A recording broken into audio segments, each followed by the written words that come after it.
Class number 5, number 4, number 3, number 2, and number 1 are here for Season 4, as well as a new perk meta. But what changed? The new Season 4 update reworks footstep audio to add variety to the boot category, and also buffs SMG mid-ranges to make them more competitive across the board. So before we even get into class number 5, we're going to change the boots from covert sneakers to the running sneakers. The reason we're doing this, because you get a huge added benefit to sprint to fire time. You could also use stalker boots, and I'd mainly alternate between these two on modes that aren't search and destroy. On search and destroy, I'd probably still stick with covert sneakers. For the gloves, for ARs, we're going to go with marksman gloves for that reduction in sway and flinch while ADS. However, if you like to play trophies, you can use quick grip, and I've recently swapped to assault gloves on my SMGs just to help with that hipfire spread while walking around, as well as the benefit to accuracy and ADS while jumping. And that being said, class number 5 is my favorite, the fast MCW. We're going to go over here to the barrel. We're going to use the 16.5 MCW Cyclone long barrel for bullet velocity, range, aiming auto sway, and firing aim stability. Over here to the muzzle, we're going to scroll down to the builded brake, which helps with vertical recoil control, firing aim stability, and gun kick control. It does hurt your horizontal recoil, but that's okay. This class is mainly built for speed. You can still beam at range, but this class mainly succeeds in mid-range distance. Over here to the underbarrel, we're going to use the DR6 hand stop. Makes the gun faster all across the board with ADS speed, aim walking speed, sprint to fire speed, and movement speed. Then going over here to optic, most people are either going to choose between the slate reflector and the Mark III reflector. My favorite is the Mark III reflector, so we're going to choose that. And then last attachment, the rear grip, is the rapid strike grip for sprint to fire speed and aim down sight speed. The MCW did get a buff in this update to where your headshots actually mean something now, so don't be afraid to aim for the head a little bit more. And this is class number 5, the fast MCW. You'll see how fast we go from sliding to ADSing. Sliding to ADSing, that sprint to fire speed is unmatched on this class, and you can still beam the bots even at range. Just like that. Like I said, for the perks, marksman since it's an AR, and I'm going to use the running sneakers on game modes that aren't search and destroy. And now for class number 4 is the Striker 9. The Striker 9 got a buff to its maximum damage range as well as its near to medium damage range. This gun was already disgusting, but it's going to be even grosser now, especially if you hit your headshots. And the class is here. For the barrel, we're actually going to go with the Striker Recon long barrel for bullet velocity and range as well as idle sway. This will extend that damage range even further, and it doesn't slow you down that much, so it's a very beneficial attachment. Over here to the muzzle, yes, it's GA'd, but it's too good to pass up. We're gonna use the Zemin compensated flash hider for vertical recoil control and horizontal recoil.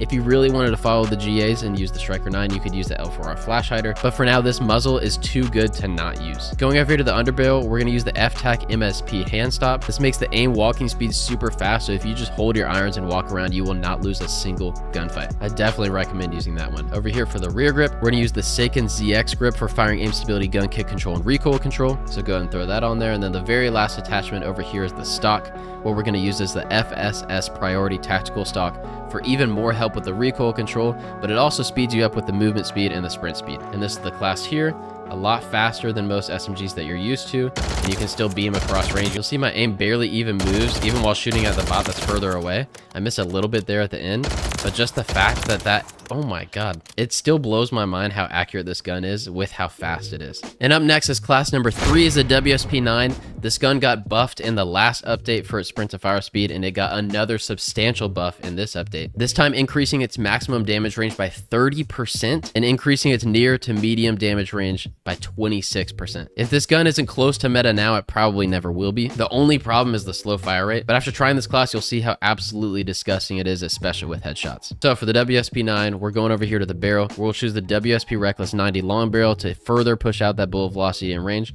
It does slow down your sprint to fire speed, but like I just talked about, it got a buff to its sprint to fire speed, so this pretty much does nothing. Over here to the muzzle, we're going to go over to the L4R flash hider. You could also use the Zemin if you really wanted to, just go back and forth between these depending on how comfortable you want to be with breaking GAs. Here to the underbarrel, we're going to use the DR6 hand stop for ADS speed, aim walking speed, sprint to fire speed. Going over here to the rear grip, we're going to choose the Marauder grip. That helps even more with gun kick control, firing aim stability, and recoil control. And then the very last attachment, the stock, is going to be the WSP factory stock. This helps with its movement speed, aim down sight speed, and sprint speed. If you really wanted to use an optic, which I'm tempted to because I don't like the iron sights, I would replace the stock or the rear grip to put on a Mark III reflector or something like that. But all in all, this class is very fast. And like I said, if you hit headshots, at 3 bullets, even at a range that far. So shout out my boy Savi for this class. He loves this gun. I probably will love it even more with this update. It does get ghost bullets every now and then, but the gun itself is pretty good. and will be even better now that this update has gone through. And now for class number 2 is the Meta MCW, the one that all the pros are using. You probably are most familiar with this setup, so we'll go over that one right here. The 16.5 MCW Cyclone Long Barrel, again, for the bullet velocity and range, pushing that out further, aiming idle sway and firing aim stability. Over here to the muzzle, we're just roll all the way to the end to the L4R flash hider for the help in recoil control and gun kick control. Scrolling down to the underbarrel, we'll use the DR6 hand stop for aim down sight speed, aim walking speed. Same reasons that we've used that before, very popular underbarrel.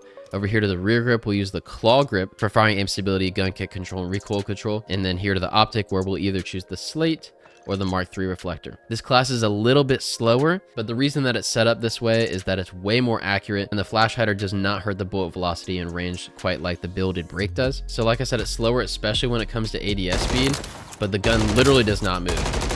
Even at the furthest range, you can beam people off headies. It's super disgusting. You do have to get used to the gun being a little bit slower. However, with the boot change that we were just talking about, if you go over here to the sneakers and put on those running sneakers we were talking about earlier, this will pretty much act like there's a rapid strike grip on top of your claw grip without the reductions in gun kick control and flinch resistance.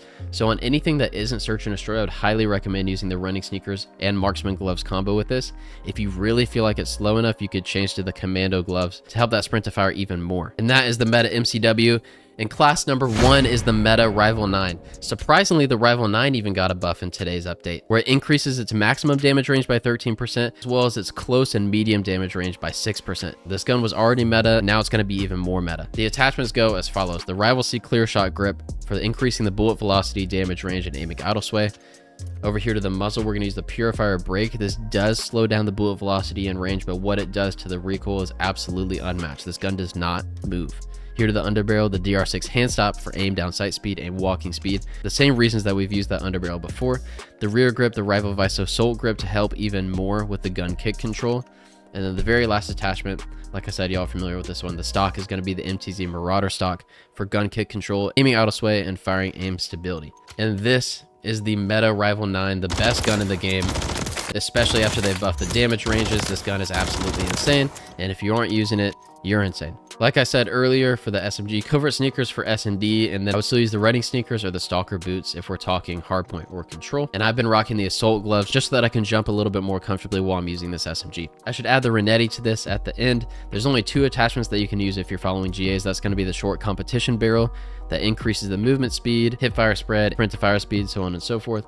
And then the Eclipser rear grip for aim walking speed, sprint to fire speed, and movement speed. Only those 2 attachments if you're wanting to follow GAs. If you don't, there's a ton more that you can use, but I would stick to these. And that's going to do it for our top 5 class setups for the Season 4 update. I hope you all enjoyed and this helped. If it did, like, subscribe, and I will catch you next time at lunchtime.